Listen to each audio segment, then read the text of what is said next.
Can you guys see the video clip? I guess.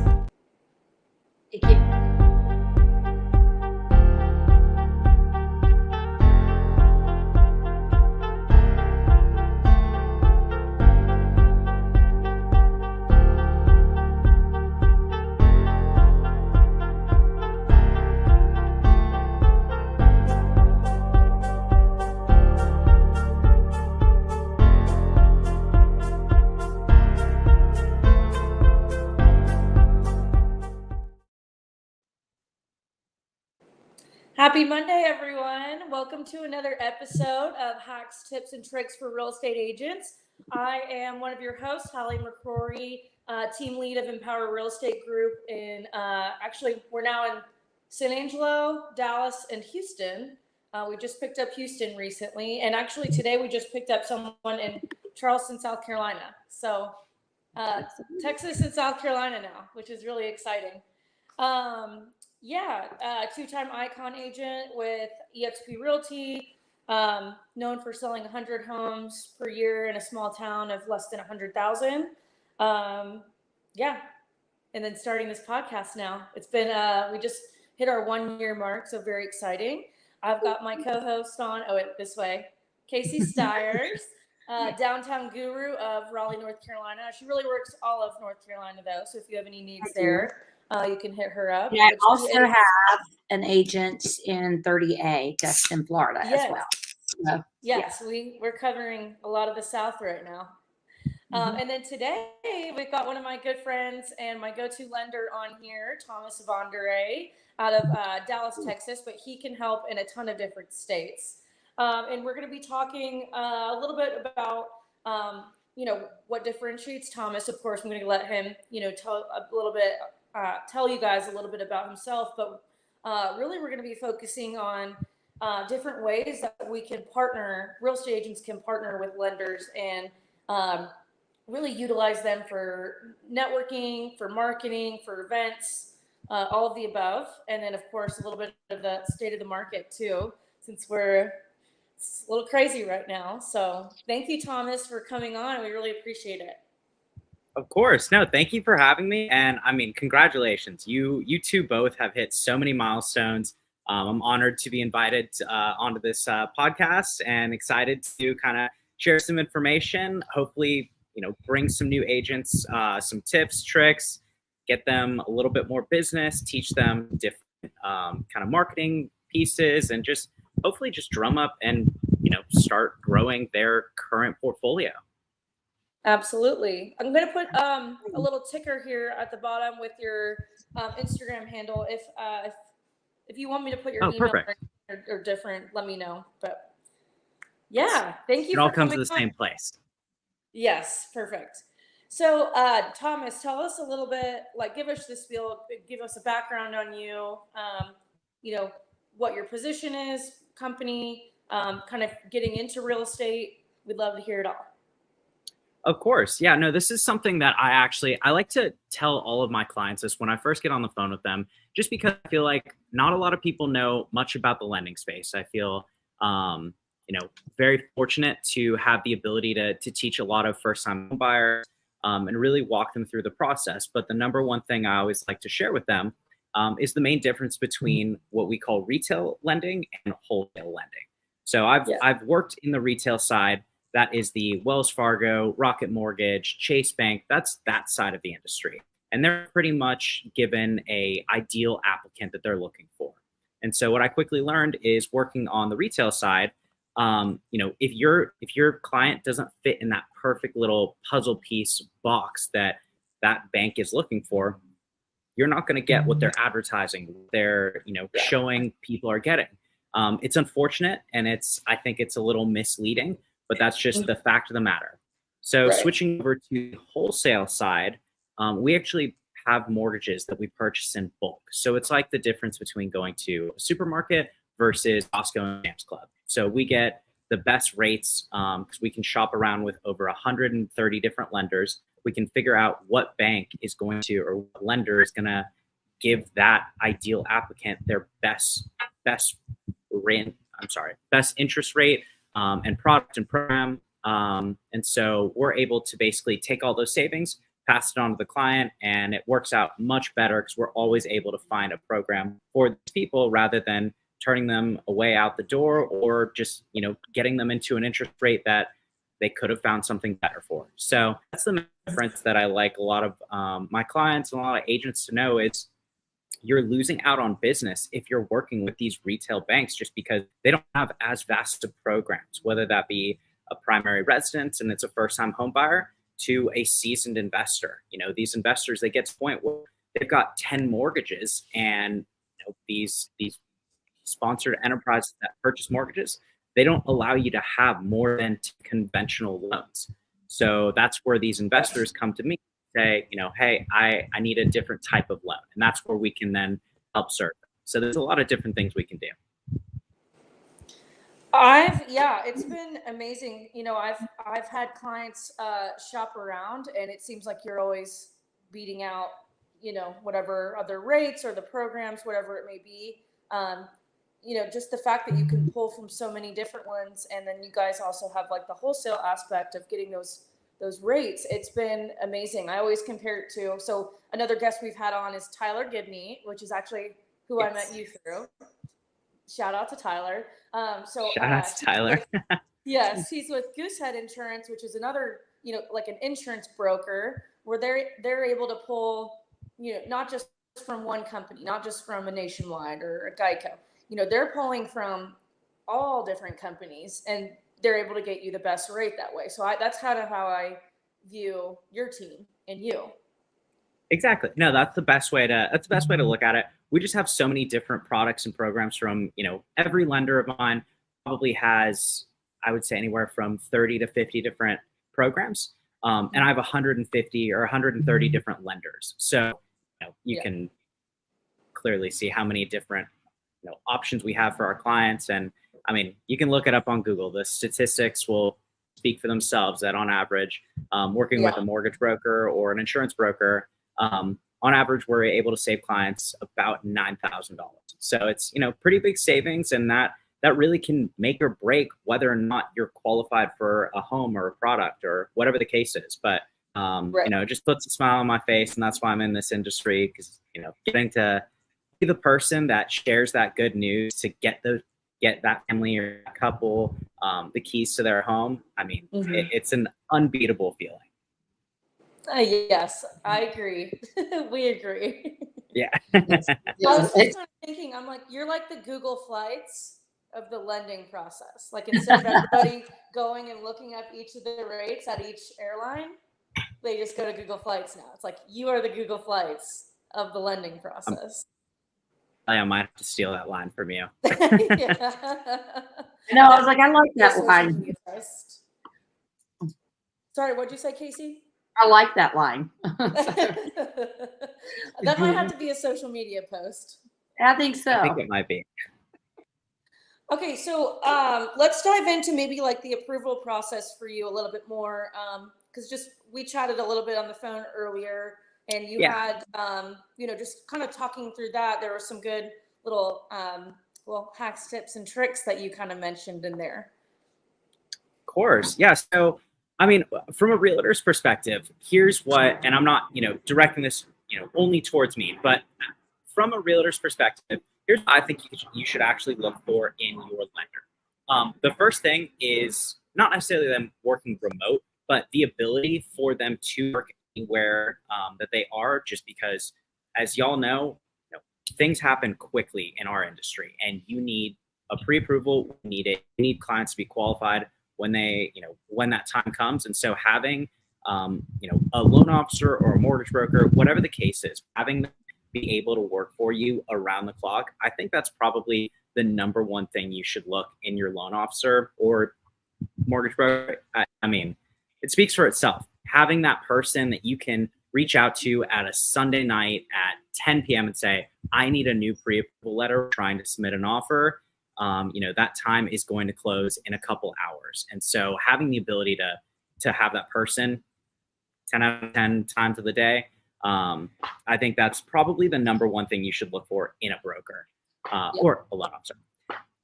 The second thing is communication. I try and send out not necessarily daily, but I try and send out at least bi-weekly updates to the buyer's agent, the listing agent, and also the borrower. So everyone knows where in the process we are. Everyone's on the same page. There's never any hesitation or, I feel it also avoids the seller getting cold feet, getting a little worried, stressed out. It just makes every step of the process an overall better and happier experience. Yeah. So I think constant communication is going to be, those kind of go hand in hand, but I think constant communication is huge.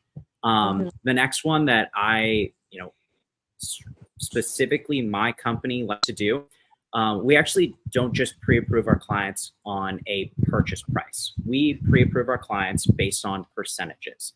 So as I'm sure you know, and a lot of realtors here do as well, when we're approving clients, we're going off of something called a DTI, or a debt income percentage.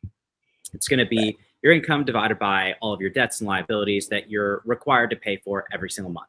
So the difference between my company and most others is we qualify based off of that debt to income percentage on the back end. So you as the realtor, Ali, I'm sure you've jumped into my app and you've seen your clients' pre-approval letters, and one property might have slightly higher property taxes and a really low HOA.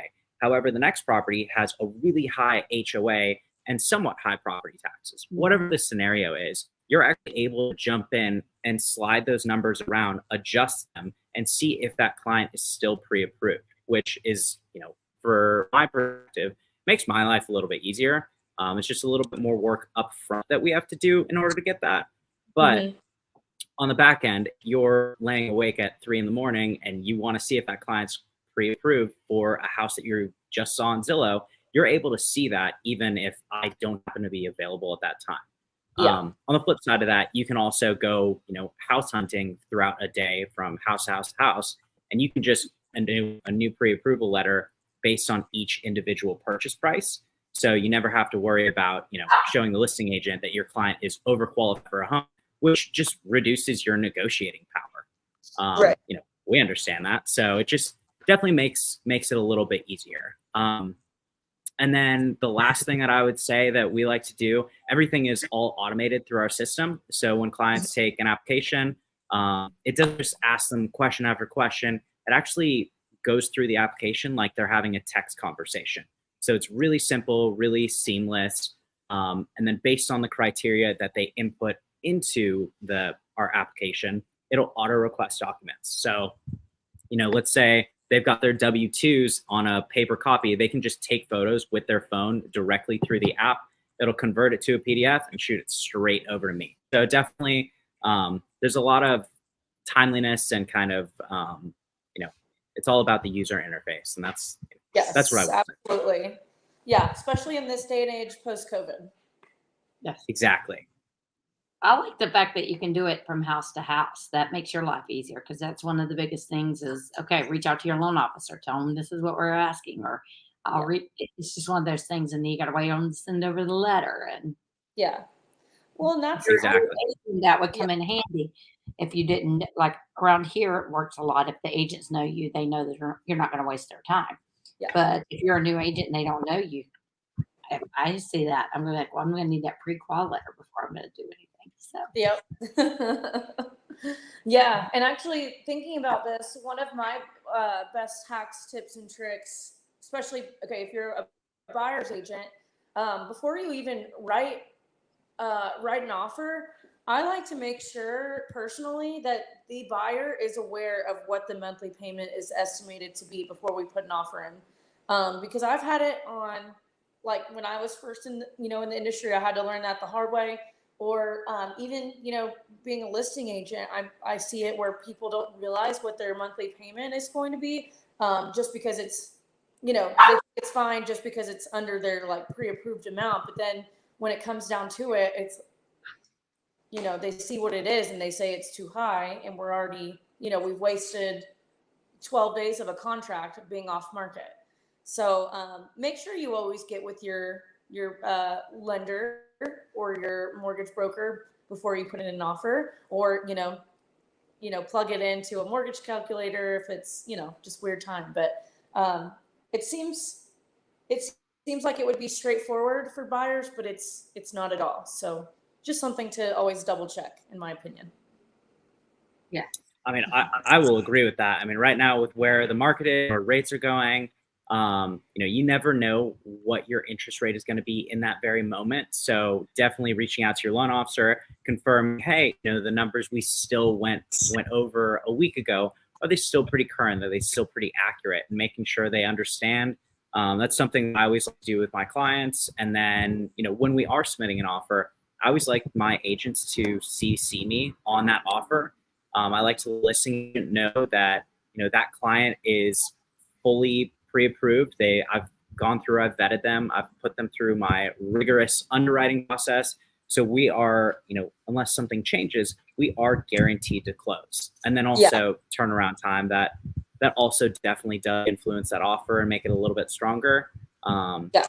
Being able to close in 14 days looks pretty attractive, considering the fact that if you're looking at a pre-approval with someone that has 3% down versus an all cash offer that's going to be a slightly less offered price because they can close in 10 days. For the listing side, it's kind of nice to say, okay, let's take another 4 days for closing. However, we can get XYZ amount more on the back end for our purchase price just because we went with someone that's actually, going through and getting a loan because they're qualified for a little bit more. Right. There's a lot you can do with it, but I think definitely having your loan officer kind of support that offer, 10 out of 10 times, I think that helped win the deal over.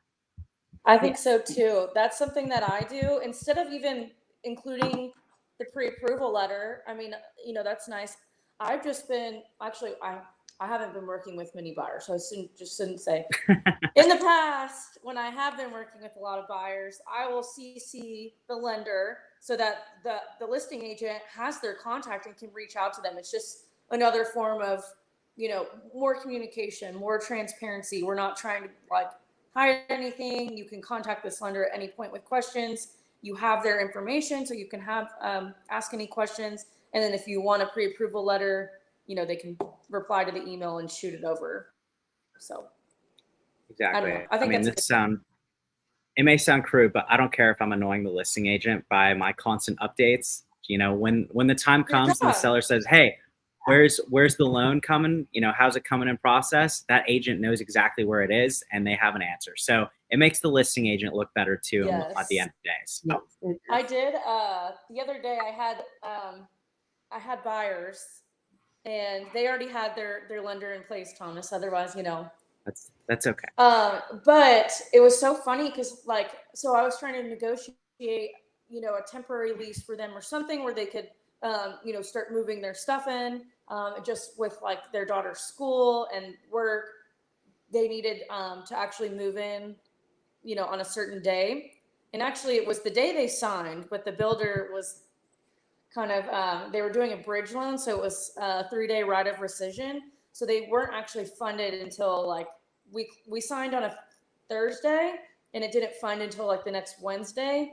And the builder was like, no, we need, something, it's fine, whatever. But the listing agent, I kept bugging him, I guess, I'm like, can you ask about this? Can you ask about this? He was like, he sent this big long text about, this is how it started off too. I don't mean for this to sound rude. I'm like, if you have to start off like that, it probably is rude. But he was like, I don't mean to sound rude, but you just keep asking the same questions over and over, which I wasn't. And I've got a lot of listings on my plate as well as building on my own and blah, blah, blah. I don't have time to keep asking the builder all these questions and stuff. I'm like, I'm just trying to communicate. I'm not asking the same question, as an agent of the Texas Real Estate Commission, I am legally obligated to ask you these questions, and you're legally obligated to answer. Yeah, that's basically what I said. And I was like, the time it took for you to write that text, you could have just called or texted the builder and asked one more time. And then of course he did, and we got it. So I'm like, I don't if people are going to get annoyed about us over communicating, that's our job. It's better to over communicate than under communicate. Don't ever feel like you have to, that you're annoying someone because you're just doing your job. I'm like, Exactly. that's it. You All- don't have to be ugly about it.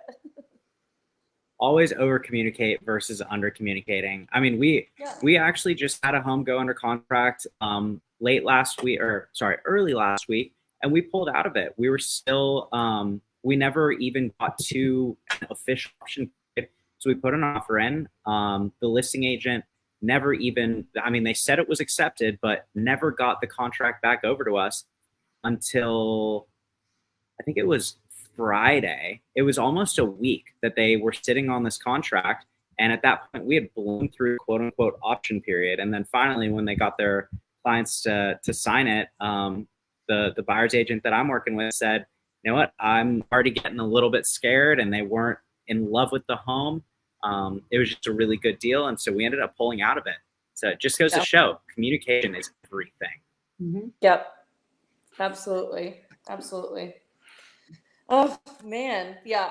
I had to tell that story at some point. I'm like, Yeah, that was such an unnecessary text. Like, or just,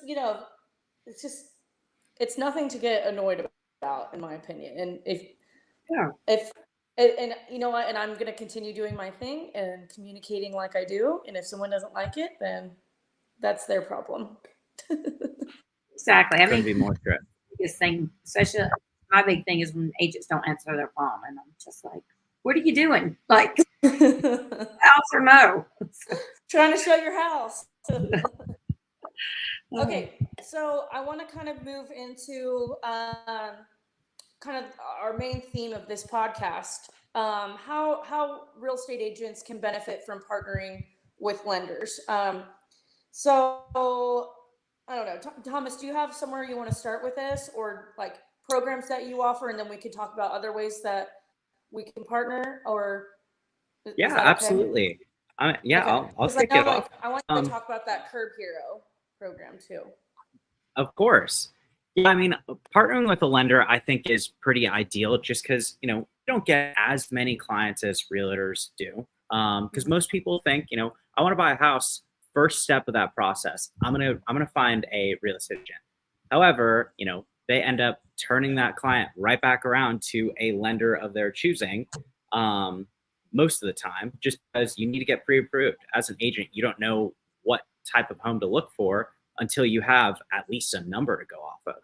Right. So, partnering with a lender is great because, the few clients that we do get, or I wouldn't say few, but the clients that we do get, we like to get them seated with, a realtor. And so when we do get those clients, they're pre-approved, they're ready to go, ready to make that move.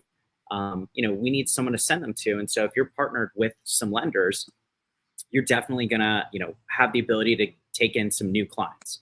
On top of that, I think one of the biggest pieces of partnering with a lender is just the security. If you are just looking for buyers and they say they already have a lender, you don't know what that lender's process is. You don't know if they're, if they've gone through and they've underwritten that client. You don't know if they're gonna be horrible communicating. You don't know if they're, they say they can close in 21 days. However, it ends up being 35 days. You just don't know what it's like to work with that lender. So having someone that you've partnered with and that you trust and know are guaranteed to get that deal done, it's going to make you as a real estate agent, it's going to make you look better in the long run. Yeah. And we all know as soon as you look good, that opens up the door for referrals, new opportunities, and reviews and raving new clients. So I think that's probably the biggest benefit of partnering with a lender. Aside from that, like you said, we do offer services to our different real estate agents. We like to partner with them for, lunch and learns, or teaching new home buyers, or, going to title companies and picking up new clients. I know we do a lot of events at title companies to find old clients that are, this may sound crazy, but finding clients that are recently divorced. Most of the time, when you find a divorced couple, unfortunately, they don't want to stay in the house that they're currently in, and both of them want to get into a new home. And so that's, that's two deals on that side of things. Again, unfortunately, but it is something that, you can at least make them both really happy by putting them into somewhere else. And then we also offer things like you said, Curb Hero. So it's a sign-in link that we partner with agents, and they can basically throw an iPad right in the front door, and anytime someone walks in, they sign in. It gets all of their information, which is a little bit better than like a paper sign-in sheet because it requires their email to like actually be verified. And then it'll ask them pretty basic questions like, hey, are you working with a listing agent, or I'm sorry, a buyer's agent right now? If they answer no, it'll automatically text that person all of your contact info. And it'll say, hey, are you pre-approved? If not, it'll text them all of my contact info. So there's definitely, there's a lot of benefits to actually partnering with a lender, which I can go on and on about that. Yes. Yeah. So like here, I'm in San Angelo right now, and I know it's the same, all over. A lot of times, like agents will partner with lenders on open houses even. So you could have that Curb Hero there, but also have the lender there. So people can like literally come in and talk about the finances. Like what would my mortgage payment potentially look like on this house? And, that's a loaded question, of course. So it'd be nice to, have the lender on site, like just straight up for the knowledge that you guys have. Like I personally lean on you heavily because I'm not the finance expert. You are. So yeah, it's like when you have clients come into a house and they're like, oh my gosh, do you know like what the monthly payment like this on something like this would look like? We can use a mortgage calculator and give a general estimate, but it always makes me kind of nervous because there's so many factors that go into it. It's super hard to say. So like for partnering on open houses is really nice. This is another example, like I partnered, so I had an open gate, which is an open house on a ranch. And I partnered with the local Capital Farm Credit like office here, and they gave me a bunch of brochures.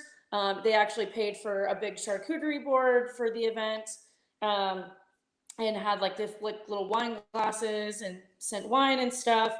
So they can actually a lender can actually like send you little goodies to give out. And of course it's like has all their branding on it, which is totally fine with me. So that's one of my favorite ways to partner with a lender is open houses. But we've even done events. Like I've utilized Thomas. This really wasn't like necessarily for my real estate business per se, but I'm involved with EXP Young Professionals, and we had like a North Dallas event, and we had Thomas and our friend Tyler Gidney come and sponsor it. So that way we still, while you guys covered part of the tab, or actually all of the tab, you guys got value out of it because you got to come and talk to all these agents that we gathered together, and talk about your services, which I think it was good because you got to talk about, you guys both are on the broker status where you can easily show how to differentiate from each other. And we had a sign-in sheet just like regular open house, except it was with agents, and gathered emails and stuff. And we even actually on that one, we actually partnered with like a up and coming media company in the DFW area, and they came and did headshots.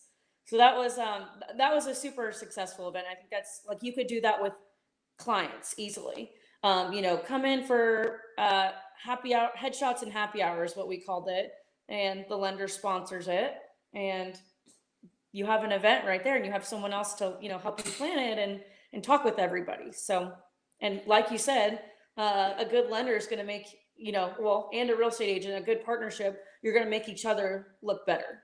Yes, exactly. That's the point. Trying to think of other events that I've done. And actually Casey and I, we did a happy hour. We did the same thing and had a lender sponsor it when I came to Raleigh the other day. And it doesn't have to always be happy hours per se. It could be any type of event. So Trying to think of other ways that I've partnered. A lot of times lenders have like they can make flyers for you and have like your listing all branded and stuff, and then has both your information and the lender's information on the bottom. That's been super helpful. And even just like having a lender partner when just for everyday questions about the real estate industry. I mean, Thomas, how often I message you all the time, just random questions. I Yeah. feel like. You do. And I don't know if you're utilizing it, but I know a lot of agents on your team actually do. But my application is personalized. So when I text you like a link to send to clients, it'll have like your information on my actual application, which, just again, it makes you look all that much better. It's those little touches I feel like kind of just put the icing on the cake with new clients. They like to know that everything, there's a sense of security in that. Yes. That's the best way I can describe it. Yes, for sure. And even if you do have those clients that are asking you, like, just give me a ballpark range. Like, I would feel more comfortable texting you, Thomas, and being like, can you give me just even the most general range to get this person, Yeah. interested. And I feel like there's workarounds too. Like if somebody's like a common, I guess, objection that I've ran into with buyer clients in the past is that they might be what they think on the borderline with credit score. And they're worried that doing a hard pull, like doing a full application in hard pull is going to, affect them negatively. And, I've talked to you about, just talking with the person and, making them feel more comfortable, like we talked about. And, even I feel like there's ways that you can do soft pulls on credit just to see if they're even in the general range too. So. Yes. I mean, so we can always do soft pulls. Here's something for any agents that are listening. There's two things that I actually would love to share with them all that you should do anytime you get a new client. You need to tell them to do this. There's something called optoutprescreen.com. Hallie, I think I've sent you this link to fill out personally, but every time you get a new client, have them fill out that link. It's totally free. And it's an opt-out list. So it puts them on a national database for 5 years. Wait, say that website one more time. I'm going to type it in the comments. Okay, I can just paste it in now. Okay. Can you hear me? Yes. Can you hear me? Sorry. Yes. I'm on my iPad today and it's a little spastic. Oh, no worries. So it's literally, I'll tell you the website right now. It's Opt Out Prescreen. OPTOUTPRESCREEN.com. Send. Cool. I don't think I've ever heard of that. That's so like, for example, like if someone applies with a mortgage company, like all their information gets sent out to all these people and then you start getting calls and other lenders start calling you and stuff. That's what that's preventing, right? Exactly. So it typically takes about 5 days to become active. I've got a couple workarounds myself that I do on the back end. That's kind of a trade secret of mine that I like to hang on to. But opt-out pre-screen is awesome. Anytime a real estate agent gets a new client, tell them to fill it out. It takes maximum 30 seconds, but they're opting themselves out for 5 years electronically from credit card companies, from hotel advertisements, from extended warranties for cars, you name it. It prevents those calls. It's any spam call pretty much. On top of that, once the lender does go to pull their credit, they're already on that list. So their data will not get sold by the 3 credit bureaus. That is, I'm glad we got on this topic because every agent needs to know that. Yes. Yeah. I had never heard of that. So thank you. That's I haven't either. That's awesome. Yes. Yeah, we all have gotten so many clients that, they say they're just getting blown up. It's like 48 hours that you get calls nonstop from these lenders. They buy these leads from credit bureaus that sell them, and you are put in just an auto dialer. Trust me, I've worked on that side of things. You're just put in an auto dialer, and so you get called nonstop by these lenders and banks, and it's an unfortunate practice. We don't agree with it. Oh yeah. Okay, now I'm blanking on how we got on that topic. I guess. We were talking about, like we were talking about the soft pull. Yep. Yes. Yeah. Okay. Cool. So when I get a new client, I always tell them, we can do a soft pull, but the first thing I tell them is log into Experian.com, and there's something called an Experian Boost. Basically what it does is it takes, you've got your typical credit card that's going to report to the credit bureaus every single month, which that's great. However, all of your charges on, let's say, a debit card or even on your credit card, but the things that don't normally get reported to credit bureaus, like phone bills, Wi-Fi, power bills, you name it, all these little things, even like Hulu or Netflix, you pay for those every single month on time without fail. What Experian Boost does is it goes through all of your charges on your debit card, it pulls them all and reports to the credit bureau saying, Palette McCrory loves to watch TV and she pays her Netflix bill every single month on time. We would like that pause reflect on her credit. So that's another thing I like to do with my clients. It takes about 72 hours for that to actually hit your credit. But it's another way to just kind of boost their score right before you actually go ahead and pull their credit. Yeah. Yeah. Okay, cool. Yeah. Okay. And how much does it really affect a person's credit score just by applying? I'm actually going to ask you, how much do you think it affects their score? I would guess, I want to say like 5 to 10 points. Okay, yeah, that's pretty accurate. I'd say roughly around 3 to 5 points, which really isn't crazy.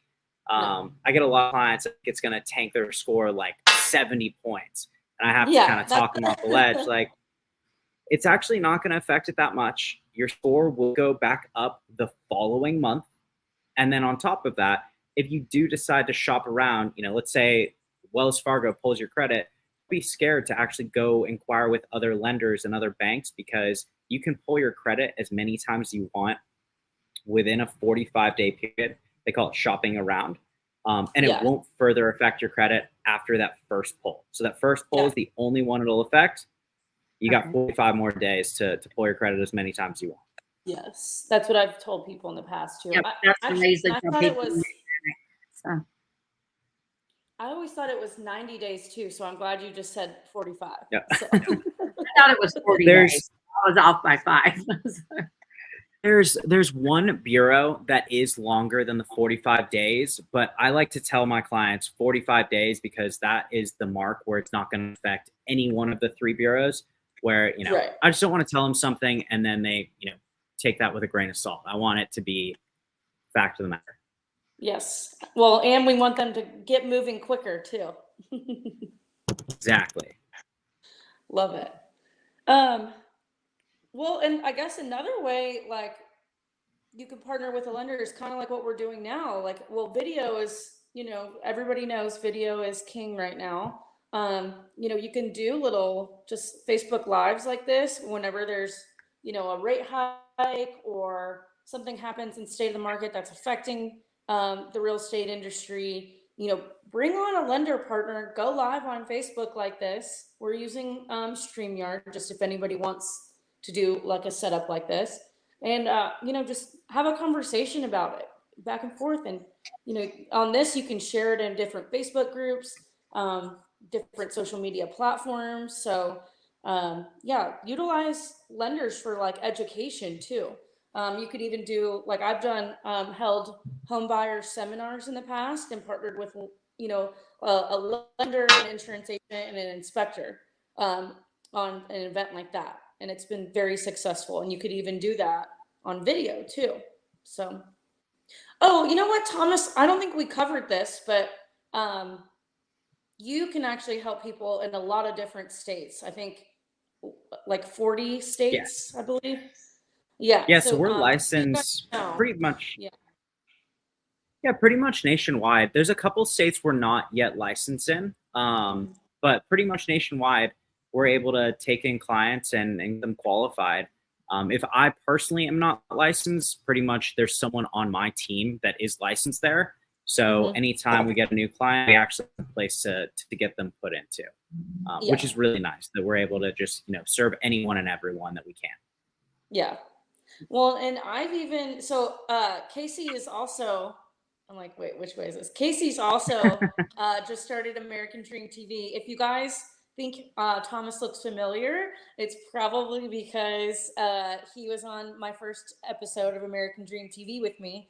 So that's another way that you can partner, like I'm saying with video. I mean, that's more on a larger scale, but I on that episode, I had my lifestyle little piece going to the Dallas Arboretum, but then we went to a house after, and I'm like, what do people want to hear about in real estate right now? And everybody's talking about interest rates. So that's something that I've partnered with Thomas on, bringing him into that episode and having him talk about, state of the market and stuff.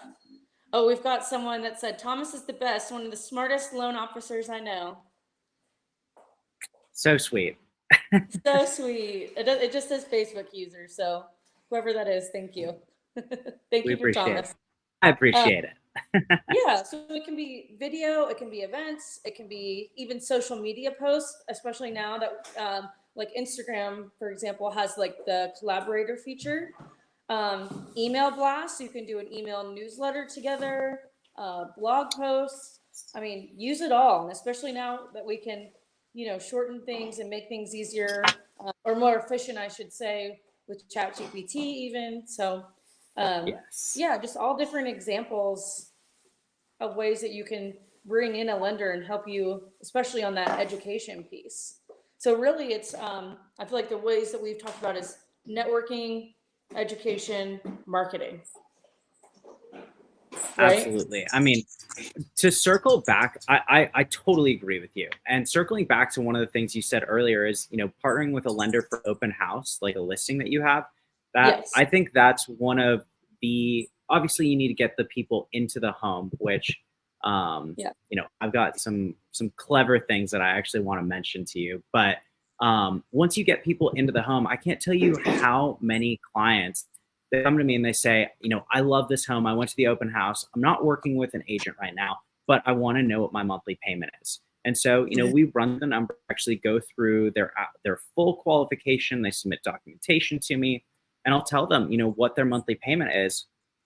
And a lot of time they're shocked because they look at the listing on Zillow, and Zillow is accounting for at very minimum 20% down. And so when I tell them they can put as little as 3% down and grow their equity, in just time and when rates come down, they're blown away by how much more that monthly payment is. And then when I tell them what the 20% down is, it lines up with Zillow. And so there's just a lot of misleading marketing out there through all this automations. Actually having someone that personally, that you can trust and just reach out to real numbers, I think is so effective. And, even if you're posting about your listing, you can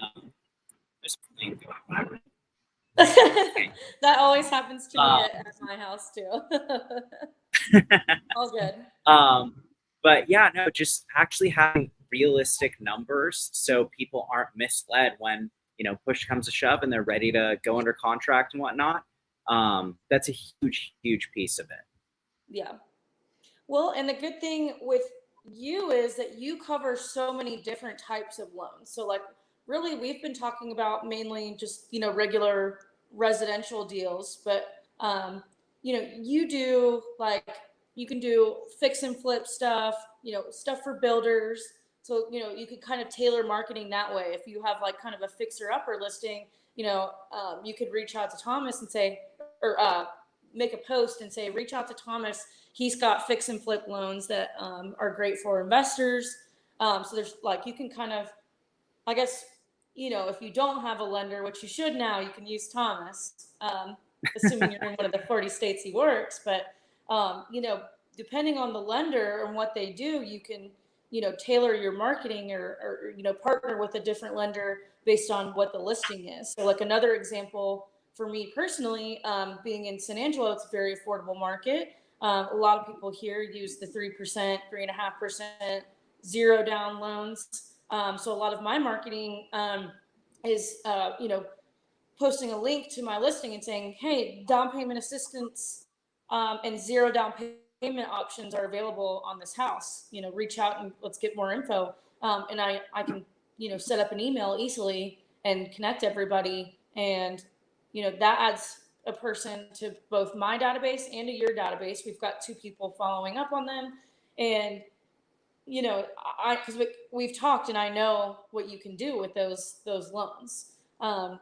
So even like marketing in that sense, get to know your lenders and what all they can offer, because you might be able to promote different types of properties and get different avenues like land loans, or like we said, fix and flip loans, or construction loans. Yep. Well, and even depending on what your client needs, like I said, there's bridge loans, HELOC loans, just really depends on what you're trying to target. But yeah, lean heavily on your absolutely. or even pick their brain on what they think you should be posting to target, that type of audience. So of course, we know about them too. Yeah, and it can help you even break into a new niche. Like if you wanted to break into more luxury properties, like your lender's going to know, or they should.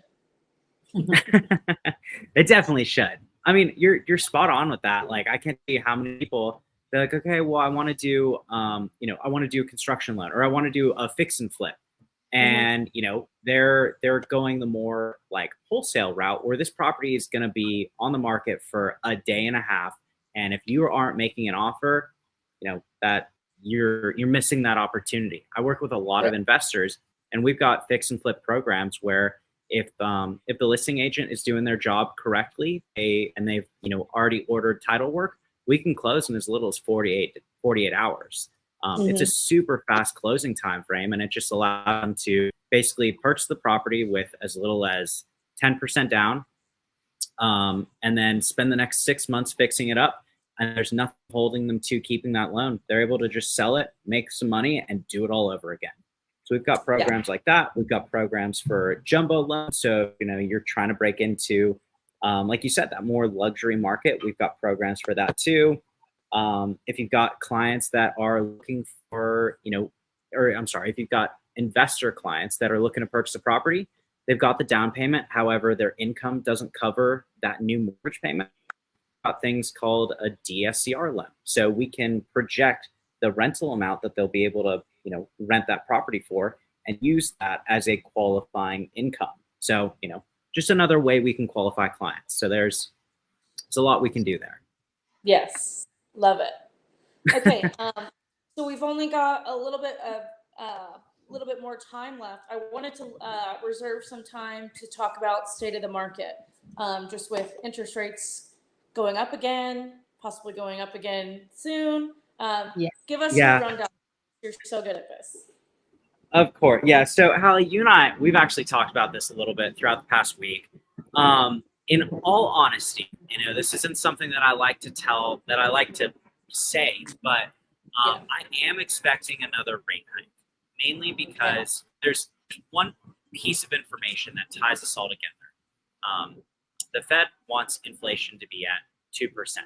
Right now, it did drop month over month, and we're hedging closer to that, but we're not going as fast as they're expecting.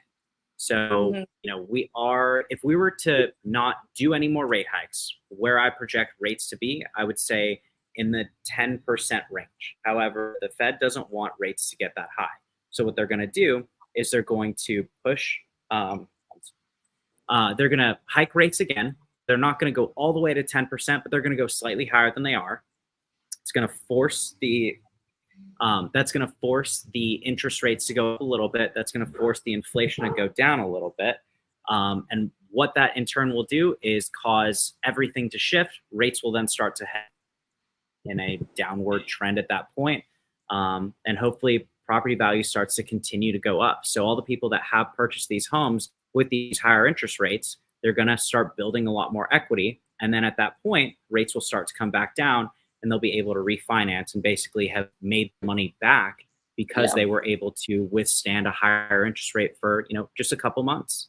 Yep. But at the end of the day, I think we are going to get another rate hike. As everyone's saying, we're going to look in the 10%. I think this rate hike is going to cause for us to hit that 2% inflation a little bit sooner. So then rates can start to come down and we don't ever get into the 10% interest rates. Okay. Yeah, it's just something that we're dealing with post-COVID, and I feel like a lot of agents are worrying right now. But I think if you can just stick it out a few more months, it's like a rubber band in my mind right now. We're just pulling and pulling and pulling. Everybody's not everybody, but there's so many people just waiting for those interest rates to drop, and as soon as they drop, it's going to be like, bam. I think rates are going to plummet.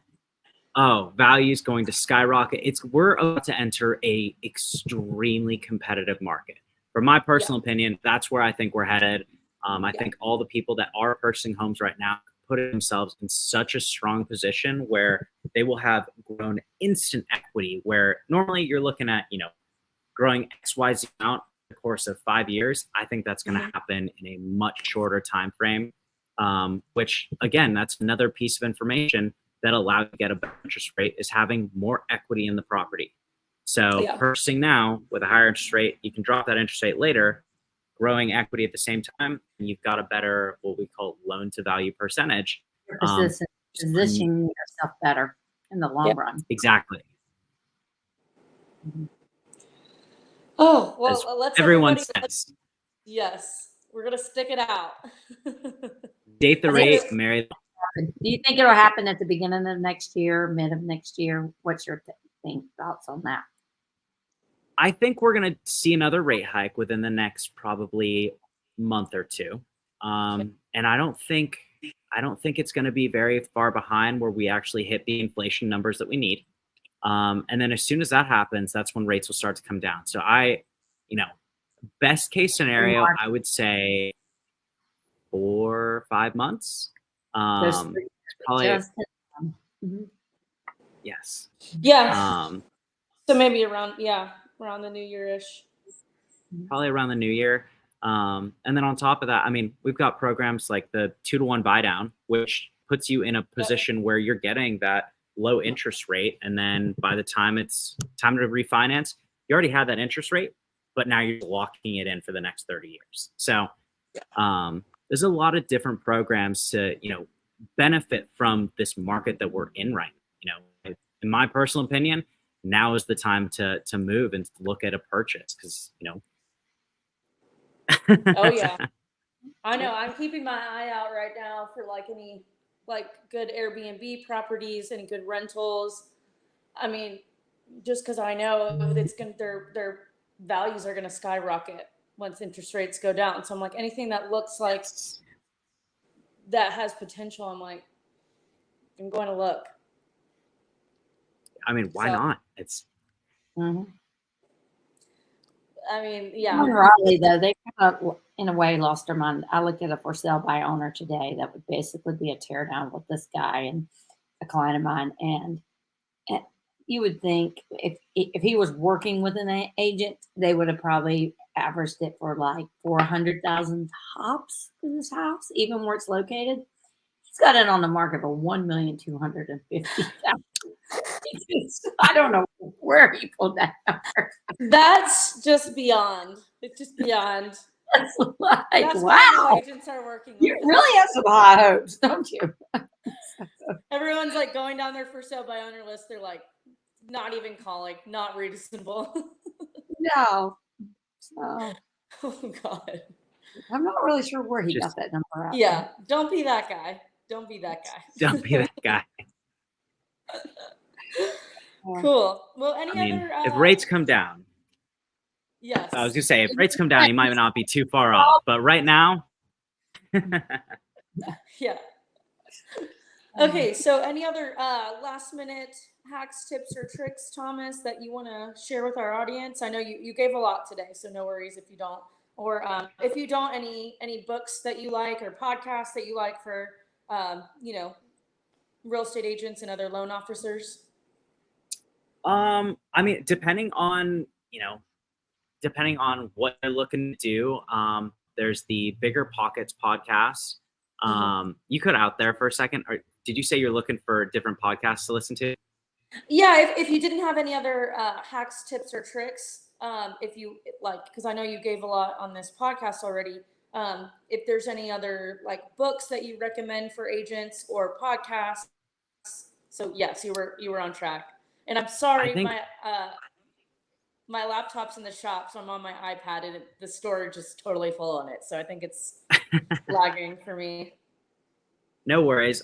Yeah, for any of those investor clients, tell them to listen to the Bigger Pockets podcast. That is such a good resource. I've got a lot of clients that, I have one specific client. He came to me about 3 years ago or 2 years ago with like $30,000 in his pocket. We just helped him purchase his 6th investment property over the course of 2 years. We've just grown and grown and grown. And he listened to the Bigger Pockets podcast every single day. And it puts you in this mindset of just wanting to grow your portfolio, wanting to grow the amount of doors you have. And I don't know, they share a lot of really, really insightful piece of information. So that's probably one that I would recommend. Somebody asked if you have a link where people can read about the attractive programs and incentives. I don't have a specific link because a lot of our programs are so individually qualifying. I mean, I do have a link where people can price out interest rates themselves. Obviously, it's better to actually speak with me. I definitely do have a link that I can share with everyone, and they can actually price stuff out and see what it looks like. Are you able to write in the comments, or does it just say private chat on your end, Thomas? It just says private chat on my end. Okay, why don't you drop that in the private chat, and I'll copy and paste it into the main chat where everybody can access it. Okay, perfect. Yeah, and that's Julia wrote that. Julia, if you message Thomas on Instagram, I bet you guys can set up a call. That's what I've done with Thomas personally, and gone through. He'll give you kind of a spiel on different programs and incentives and stuff. So definitely reach out for a one-on-one call. Yes. Please do. I'm always happy to chat and just, teach anyone about the different programs we have to offer. There's so much that it's hard to cover everything, whenever you want. But here, let me copy and paste this. So, anyone wanted to price out a loan, we don't have anything to hide. We're a really transparent company. And so we are more than happy to share that with everyone and show you, hey, this is what our pricing looks like. We have some of the best. And so we'd like to pass that on to anyone that wants to look at it. Okay, I am copying, pasting that. Copy.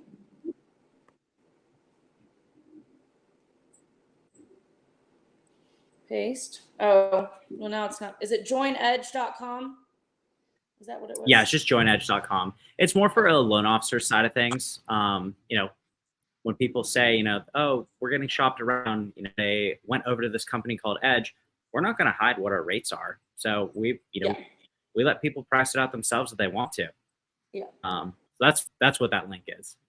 Awesome. Thank you. Yay. Well, thank you, Thomas, for coming on today. We appreciate your insight always, and for always helping us. Great podcast today. And nice everybody else. Yes. Yeah. I'm glad, Casey, that you got to, I guess, virtually meet Thomas. Mm-hmm. So, and a little fun fact about Thomas. So I have a little brother with Down syndrome, and he actually has a little brother with Down syndrome as well. But his brother is super famous. He was just in the Woody Harrelson movie Champions. And if you guys haven't watched it, it's one of the funniest movies I've ever seen. So yeah, go give that movie a follow, and his brother a follow, and Thomas a follow, of course, too. But yeah, just another little fun fact I like to share. But again, Thomas, is. I almost sorry, you of go. Course. Oh, I was gonna say I almost made a giant poster of the movie my background. I was really debating it. Well, that looks like a good background behind you anyways, so that's okay. Awesome. Well, we'll be on next Monday, you guys, so stay tuned. And we'll see you next week. And everybody have a great week. Thank you, Don't Thomas. forget to follow us on Yes. Spotify and Apple. Yes, don't forget to follow us. Yes, please. Yeah. And again, we're doing a contest right now for anybody that goes and follows us on either Spotify or Apple Podcasts and sends us a screenshot of following us. We'll give out a gift card. So go do that. Thank you, guys. We'll see you Thanks, next week. everyone. Have a great week. Thank you. Bye.